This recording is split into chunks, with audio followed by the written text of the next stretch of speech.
یہودی چاہتے ہیں کہ اللہ کے نور کو اپنے منہ کی پھونکوں سے بجھا دیں۔ تاریخی اعتبار سے سب سے پہلے چلیے اس ماحول میں جب یہ آیات نازل ہوئی ہیں، اس وقت اگرچہ اسلام کی مخالفت میں دو گروہ تھے جو سرگرم تھے، ایک مشرکین عرب جن کے سر خیل تھے مشرکین مکہ، اور دوسرے یہودی۔ چنانچہ یہی بات ہے جو سورہ مائدہ میں فرمائی گئی، لَتَجِدَنَّ أَشَدَّ النَّاسِ عَدَاوَةً لِلَّذِينَ آمَنُوا الْيَهُودَ وَالَّذِينَ أَشْرَكُوا، تم پاؤ گے کہ اہل ایمان سے دشمنی میں شدید ترین تمام انسانوں میں یہودی ہیں اور مشرک ہیں۔ مکے کے مشرک یا جزیرہ نما عرب کے مشرک اس وقت جن کے سر خیل تھے، جن کے لیے قرآن مجید میں سورہ توبہ میں ائمہ کا لفظ آیا ہے، فَقَاتِلُوا أَئِمَّةَ الْكُفْرِ، ایک طرف وہ تھے جو شدید مخالف اور دوسری طرف یہودی، لیکن ان دونوں کی مخالفت کے انداز میں فرق تھا۔ یہ نوٹ کرنا چاہتا ہوں میں آج، اچھی طرح سمجھ لیجئے۔ پہلا فرق یہ تھا کہ مشرکین عرب سامنے سے وار کرتے تھے جمع مردی کے ساتھ، ان کے مقابلے میں ان کی مخالفت میں کمینگی نہیں تھی۔ وہ اپنے باطل معبودوں کے لیے بھی گردن کٹا رہے تھے۔ ابو جہل نے کہا تھا ذرا نیچے سے گردن کاٹنا تاکہ اونچی نظر آئے کہ سردار کی گردن ہے، جب تم کسی چیز پر اس کو اوپر لٹکاؤ گے۔ 70 جانیں انہوں نے پیش کی ہیں بدر میں اپنے دین باطل کے لیے اور اپنے معبودان باطل کے لیے۔ اس کے برعکس یہودیوں کی مخالفت تھی کمینگی والی مخالفت، ان میں مقابلے کی ہمت نہیں تھی، جرأت نہیں تھی۔ لا یقاتلونکم جمیعا، سورہ حشر میں فرمایا یہ یہودی کبھی تم سے مسلمانوں جمع ہو کر جمعیت کی شکل میں ڈٹ کر میدان میں آ کر مقابلہ نہیں کر سکیں گے۔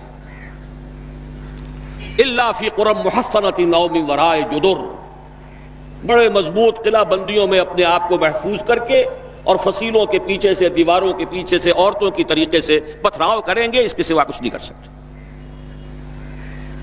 تو پہلا فرق یہ تھا کہ مشرکین مکہ اور مشرکین عرب بالعموم مخالفت کر رہے تھے، لیکن ان کی مخالفت جمع مردوں والی مخالفت تھی، سامنے کے دشمن کی حیثیت سے کھلم کھلا علی الاعلان، جبکہ یہودیوں کی مخالفت میں کمینگی تھی، سازشی انداز تھا، خود لڑنے کی بجائے دوسروں کو ابھار ابھار کر لاتے تھے۔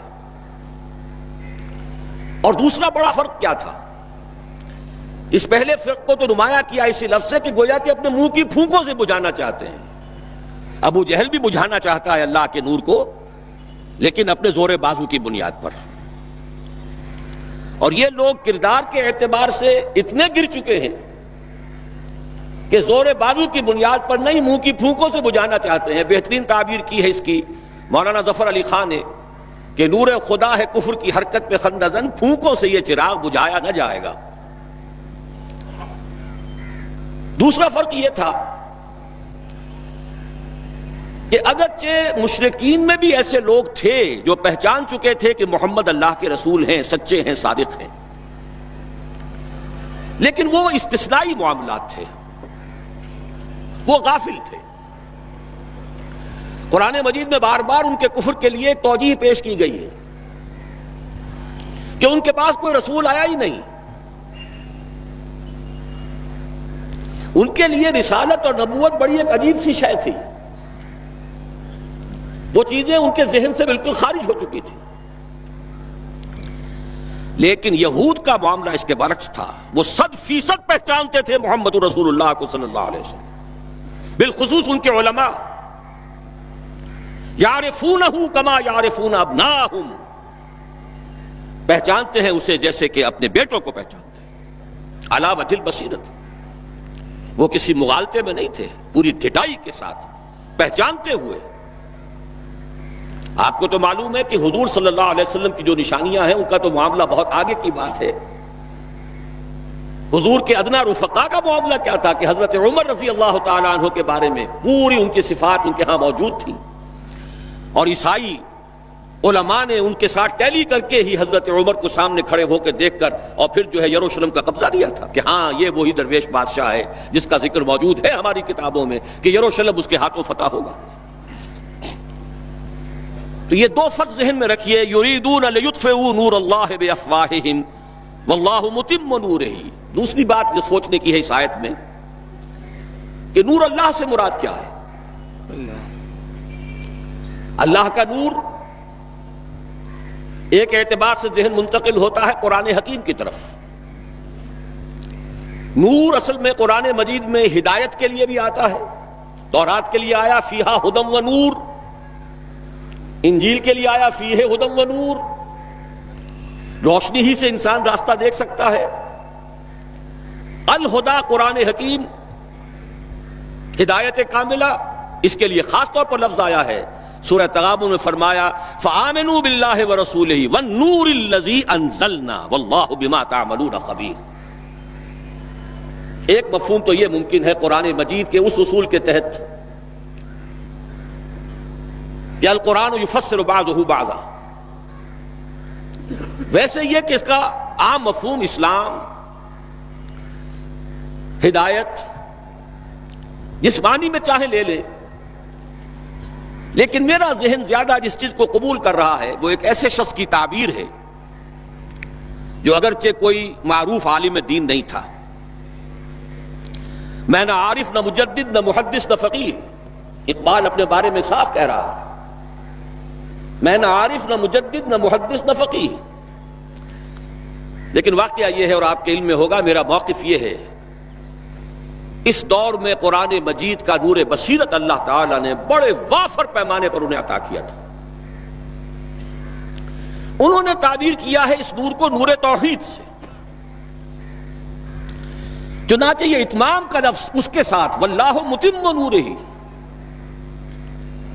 جواب شکوہ کے شعر میں کہ وقت فرصت ہے کہاں، کام ابھی باقی ہے، نور توحید کا اتمام ابھی باقی ہے۔ واللہ متم نورہ ویابی اللہ الا ان یتم نورہ، یہ بھی نوٹ کر لیجئے، عربی زبان میں شدید تاکید کرنی ہو تو اس میں فاعل کی شکل میں لایا جاتا ہے، واللہ یتم نورہ بھی ہو سکتا تھا، نہیں واللہ متم نورہ کر کے رہے گا۔ اور پھر اس کو منفی اسلوب میں بھی بیان کر دیا تاکہ کوئی شک و شبہ نہ رہے، مثبت بھی آ گیا واللہ متم نورہ، اور منفی ویابی اللہ الا ان یتم نورہ، اللہ کو ہرگز منظور نہیں ہے مگر یہ کہ وہ اپنے نور کا اتمام فرمائے۔ وقت فرصت ہے کہاں، کام ابھی باقی ہے، نور توحید کا اتمام ابھی باقی ہے۔ میں چونکہ یہاں اسی تعبیر کو اختیار کر رہا ہوں، اس کے اعتبار سے ایک سوال پیدا ہوتا ہے، کیا نور توحید کسی بھی اعتبار سے نامکمل تھا، ناقص تھا، جس کے اتمام اور تکمیل کی ضرورت تھی؟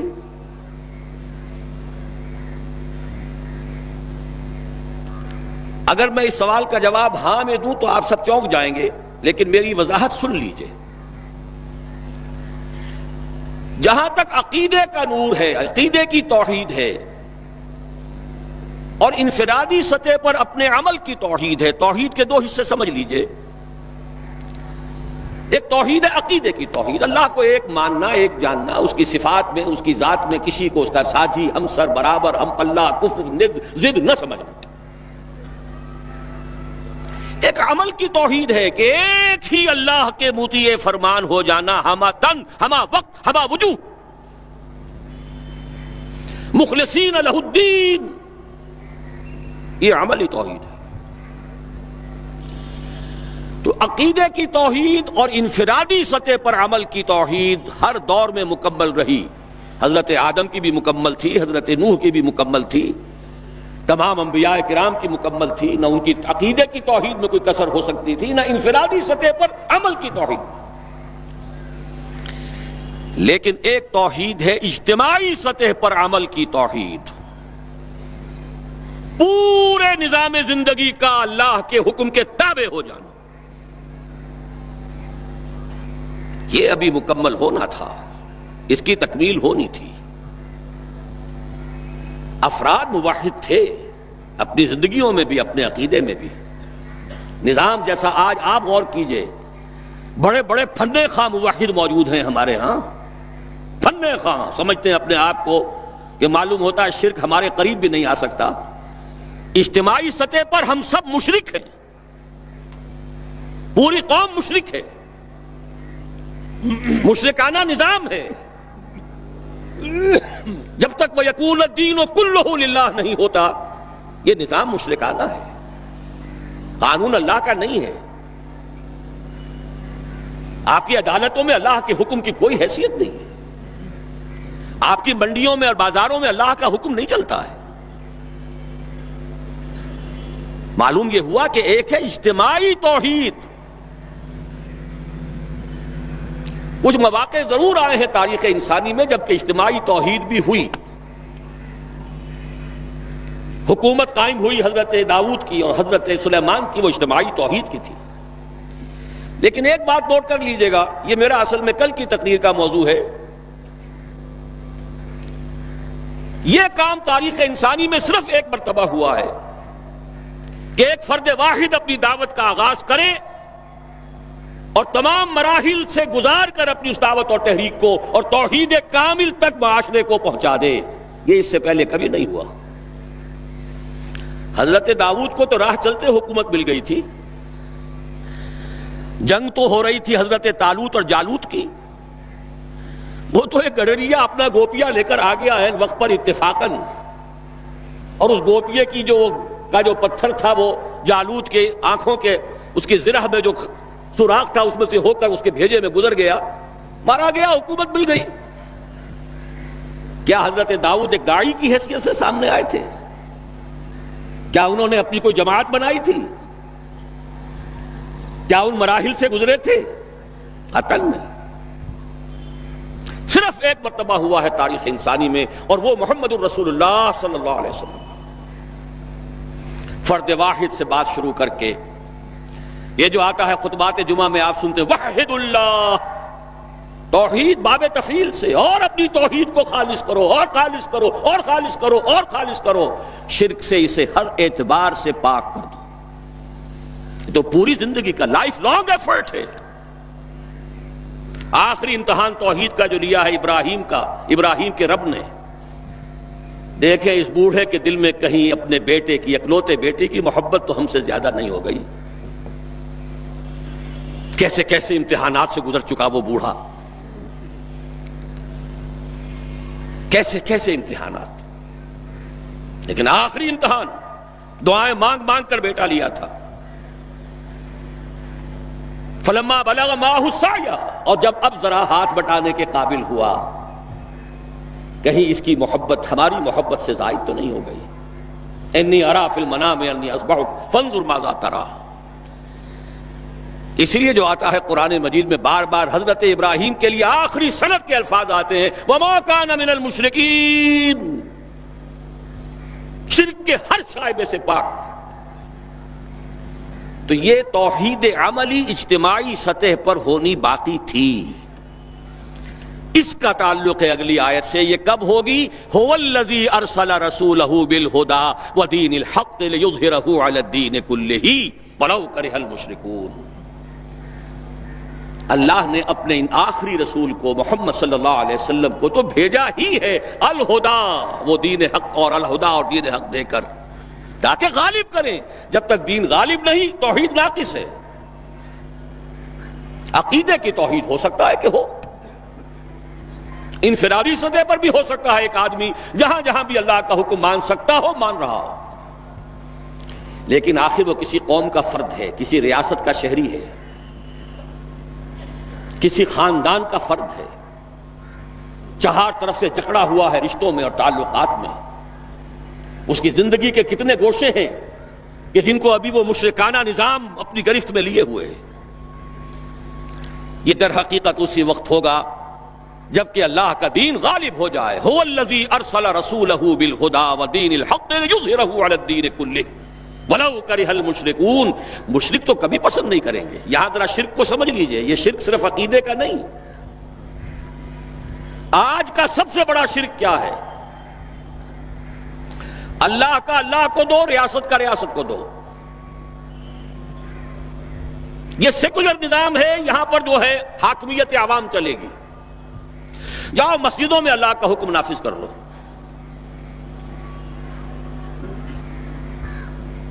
یہ سب سے بڑا شرک، کبھی گوارا نہیں کریں گے۔ وہ توحید ہو جائے، اللہ ہی کا حکم چلے، سب پر یکساں جاری ہو جائے، سب یکساں اللہ کے حکم کے تابع ہو جائیں۔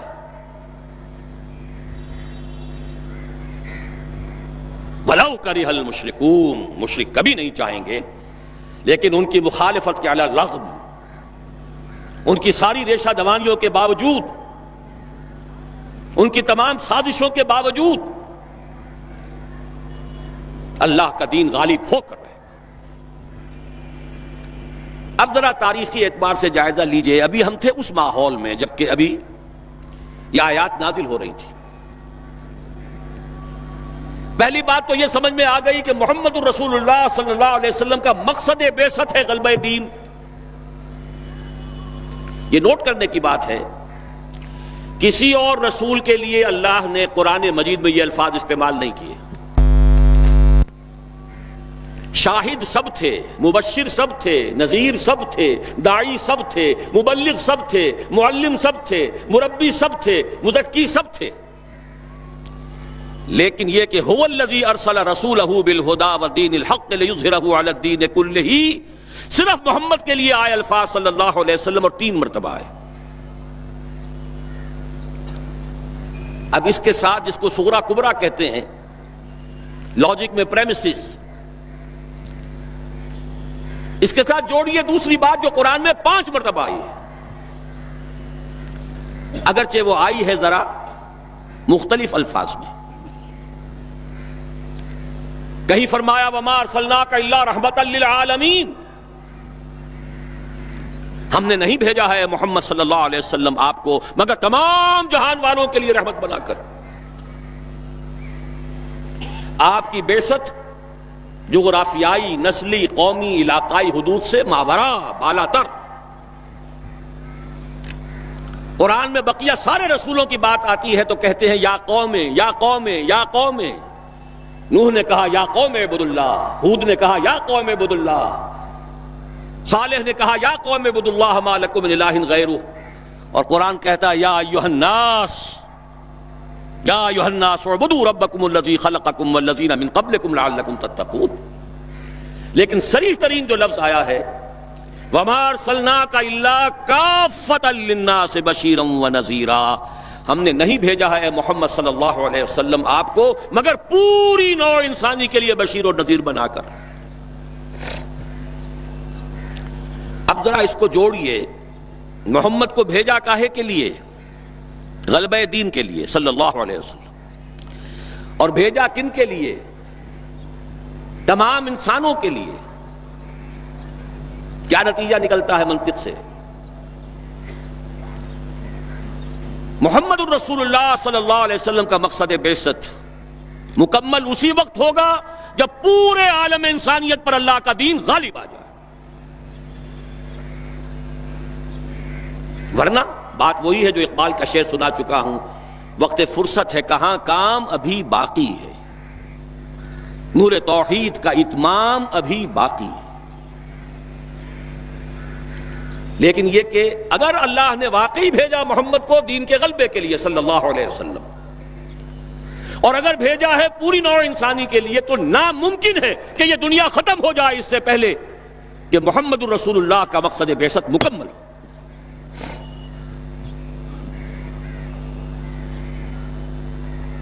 یہی بات ہے کہ جس کی خبر پیشن گوئی کے طور پر قرآن میں تو نصوص ہیں، لیکن ان سے نتیجہ نکالنا پڑے گا، منطق۔ حضور کو بھیجا پوری نوع انسانی کے لیے اور بھیجا غلبہ دین کے لیے، تو مقصد بعثت کی تکمیل اسی وقت ہوگی جبکہ کل عالم انسانی پر اللہ کا دین غالب آ جائے۔ اسی کے ساتھ اب ذرا یاد کیجئے سورہ نور کی آیت، جس کو اللہ کے فضل و کرم سے ہم نے کافی عام کیا ہے۔ ایک ہی بات ہے لیکن ذرا مختلف اسلوب میں آ رہی ہے۔ وعد اللہ الذین آمنوا منکم وعملوا الصالحات لیستخلفنہم فی الارض.